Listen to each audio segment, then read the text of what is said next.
There are plenty of great games already on the mobile devices. In fact, so many, you'd never be able to play a single one of them. I mean, come on. 2023, however, is shaping up to be that year we were actually all hoping 2022 would be. If you are wondering why, here's about 18 reasons, or better said, the most anticipated upcoming mobile games that are releasing later this year and in 2023. Let's go. Does it feel to breathe on your day? They never seen you out of your bed. 不过其实来之前就听瑶讲过无数遍了。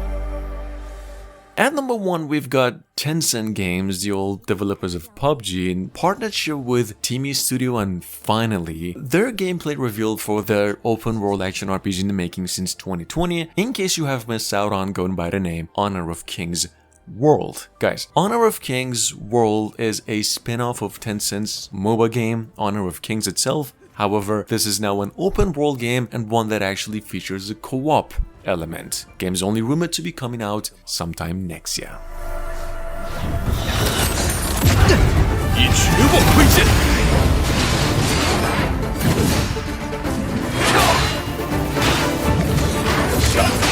一直不停地战斗。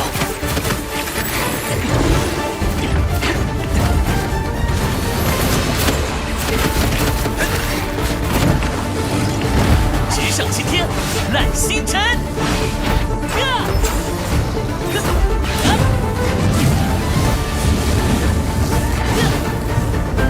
大道理，和我的魂天讲出来！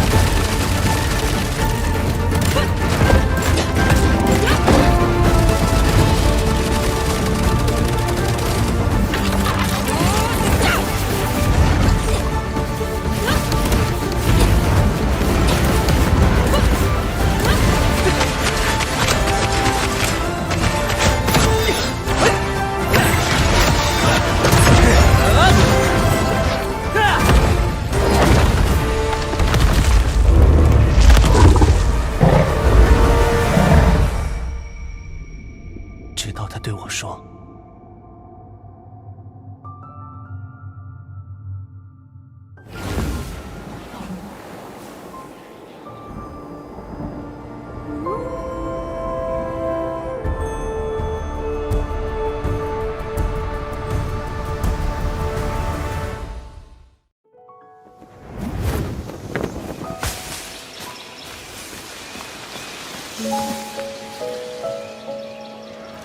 Coming up behind that from roughly 24 hours ago over here, guys, we've got once again 7 Deadly Sins Origins and its new beta testing reveal in accompanying new trailer. A 7 Deadly Sins Origin over here is, in case you're wondering, yes, the sequel to the 7 Deadly Sins Grand Cross by Netmarble, just a series of turn-based RPGs, except now with the added element of open world games, an original new story, and more. Check it out. Game's only rumored to be coming out early next year.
Hey everyone! I'm excited to give you a sneak peek at the upcoming Avatar Reckoning. At number 3, we've got over here once again Avatar Reckoning. I know most of you have been waiting for an update on this one specifically, but first, Reckoning, for those of you new, is an exclusive upcoming mobile game touted as an online open world action RPG in which this story takes place in Pandora and you get to meet new Na'vi clans fighting to defend their home. Here, this game is now set to be coming out February next year and incorporating heavy first and third-person shooting elements. To the RDA forces. You'll also be able to play both with and against others in online multiplayer. Team up in instances to battle with other players trying to survive against powerful enemies, or battle in player versus player mode, where you'll team up against other players across a variety of maps. You'll be able to experience all of this and more when Avatar Reckoning hits your mobile device soon.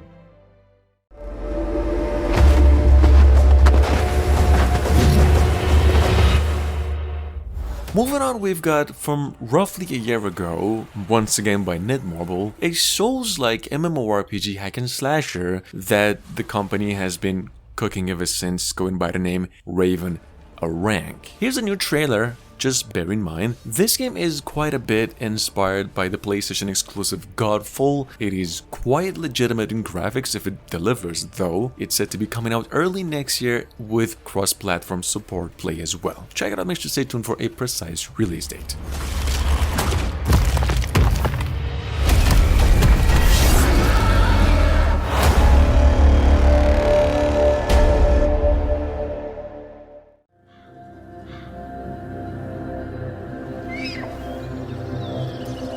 At number 5, we've got something over here called Dark and Light, Shard of Faith. This is a survival sandbox MMORPG made with the use of Unreal Engine 4, or well, better said, has been made since God knows, for all I know, it's been in development for something like 4 years. Already. Dark and Light is quite a bit inspired by Odin Valhalla Rising, which is a Korean MMORPG that first came out last year. However, here you actually get to tame monsters, gather stuff, go in PvPs, and all once again in a huge open world. Check it out, game set to be coming out by the end of the year.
At number 6, we've got Dragon, which is a party-based MMORPG with the aim to offer players a bigger, in fact much bigger freedom than the likes of its kind. Where according to developers, game story progresses through some non-linear missions with a ton of side quests and puzzles where you'd be shaping up your story exactly the way you'd prefer it. Check it out, games, as you can see, quite a bit like Diablo, except it's in a dice-based formula like Dungeons and Dragons.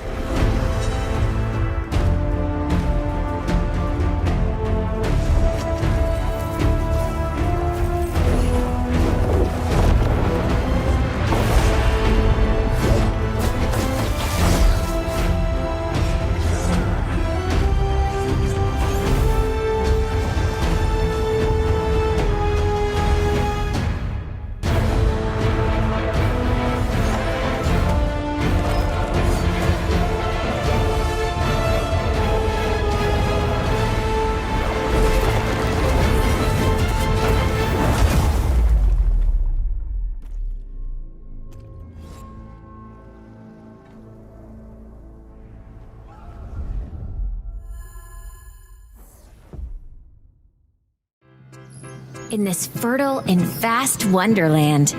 Live a life of leisure.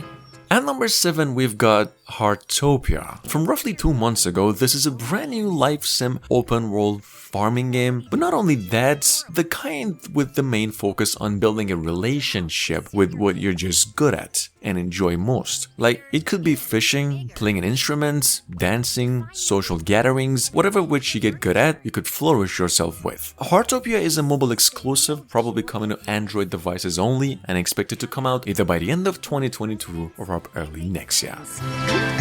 Get to know unique residents and unlock their stories.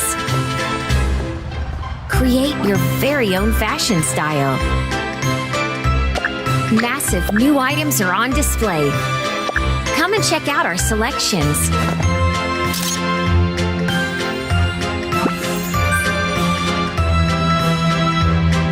Hit the road with your friends. Listen, observe, and explore. Connect to the natural world. Feel the rhyme of tides. Get your reels ready, and now time to test your fishing skills. Find someone in sync with you, making precious memories together of laughter and fun. Days are gone. We stay.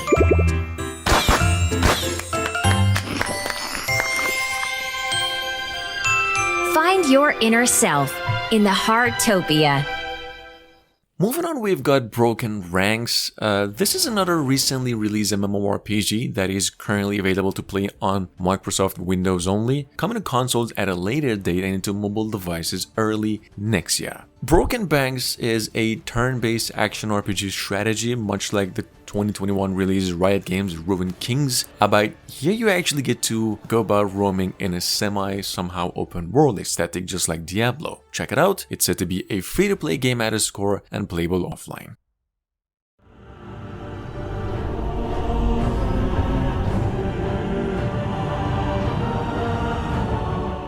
Coming up behind that at number 9 from barely a month ago, we've got over here Blade of God 2 Ori Souls, the single closest thing to Dark Souls to keep in your radar that's actually coming to mobile devices. This is an action RPG semi-open world game actually set in time before the Ragnarok, when the Nordic countries are just dealing with Odin himself. I'm not quite sure, but I've heard it is a free-to-play offline and online game with in-app purchases only. Check it out and make sure to stay tuned for a precise release date for this one.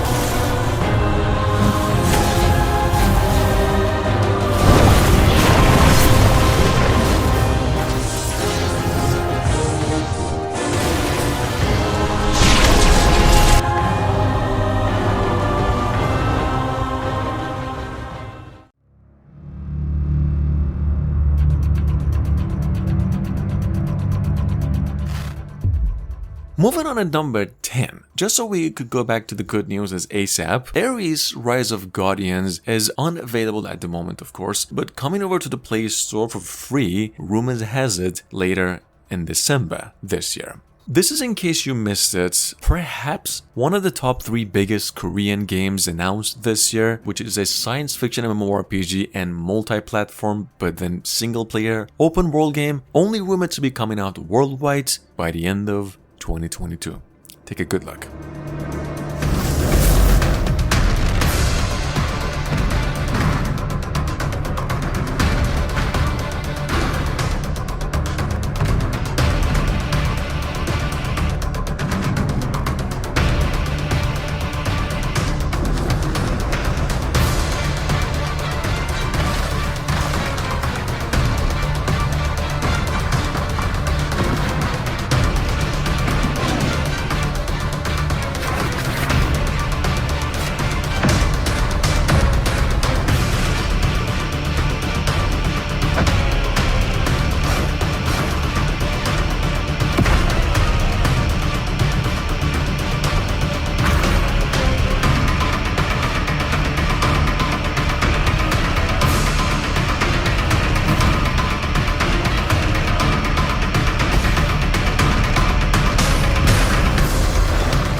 Now, Aether Gazer, however, came out way about 2 years ago, and ever since, a lot of people just still waiting for a global release. The reason this game hasn't been released is because developers came out and actually said they're taking quite a bit their time with it. In fact, Aether Gazer is at the moment one of the most visually advanced games on the horizon in cel-shaded graphics. Aether Gazer is right now one of the most played and well-tuned Chinese action RPG science fiction based games on the platform, only rumored to be coming out globally by the end of 2022.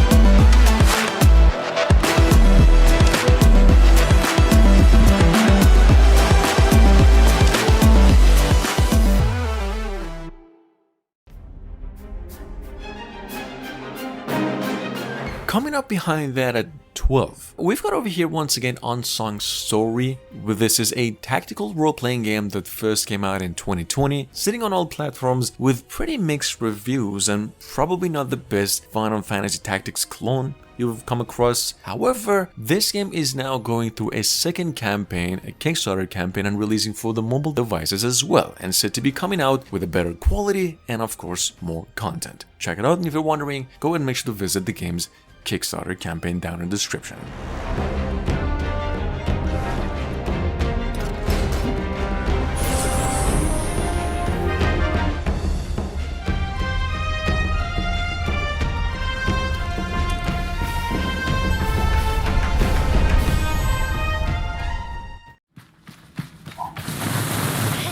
Sable, on the other hand, is a open-world exploration game by Raw Fury that first came out for PCs around September last year. Now, in my opinion, this is one of the better open-world adventure games that landed on the gaming scene that actually takes inspiration from games like Breath of the Wild, except in some post-apocalyptic aesthetic. This game will eventually be played thoroughly offline.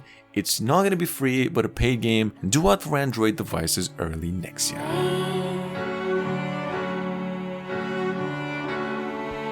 But if you're bold and trying to find whatever waits, whichever end you play a part.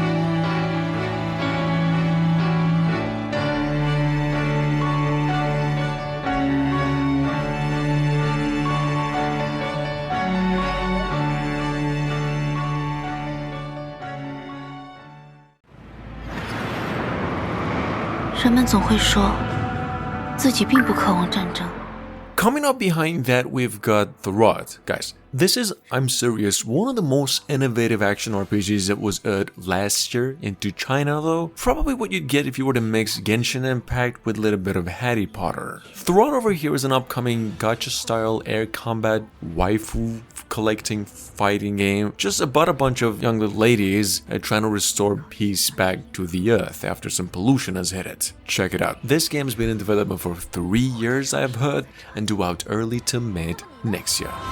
它们一样坠落，然后消失在这片异空中吗？它们从不会真正离我而去。那些光与愿望，照耀着每一个角落，今后也会存在于我侯景的晶石中，直到我坠落的那一刻，与我的愿望传递给以后的人。即使坠落，是每一个斯路德的宿命，但我的灵魂仍属于我自己。我的灵魂永远属于这片天空。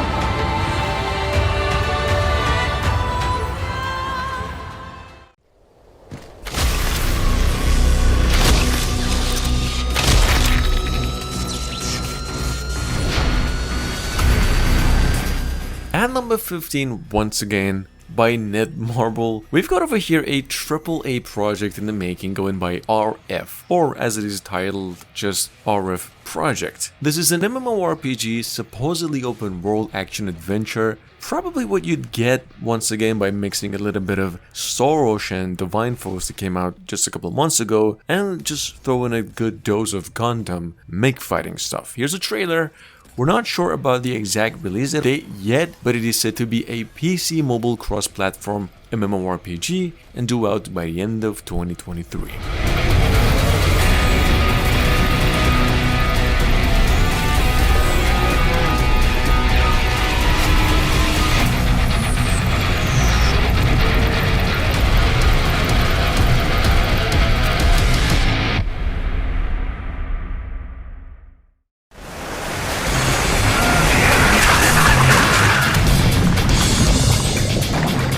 Coming up behind that, we've got One Piece Project Fighter from roughly 2 months ago. Guys, Project Fighter was developed by More Fun Studio and actually based on the One Piece series, then in case you are wondering, by the original team of the Naruto mobile. The game is right now being developed in partnership with Bandai Namco and Tencent, which is technically the biggest gaming company out of China. Gameplay-wise, it's just an action RPG at its core, but then fighting game. RPG because it's a story-heavy game, just like Mortal Kombat's campaign. This game will be playable both online and offline and said to be coming out worldwide around January next year.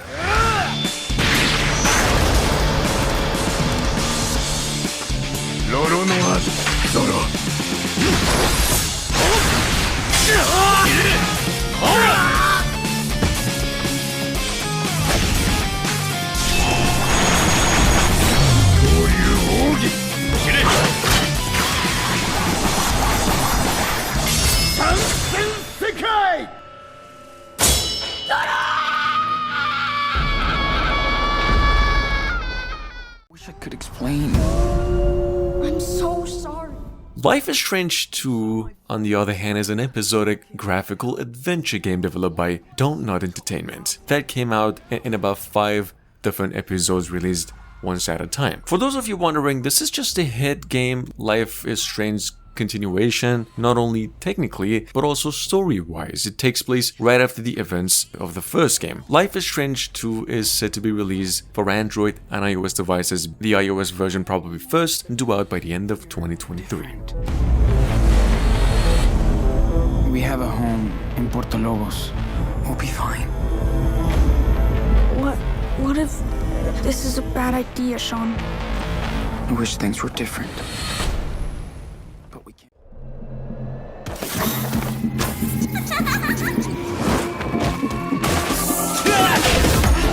And last but not least, we've got over here Grand Cross S. This is a collectible RPG turn-based story-focused game from the old folks at Netmarble once again. This is just a new trailer in case you missed out on the updates. This game is now actually retitled to Demise Reborn. There's also a second project by Netmarble in the making that goes by codename Grand Cross W, in case you're wondering why they actually renamed Grand Cross S. In either cases, all we know is that these games are coming out by the end of 2023.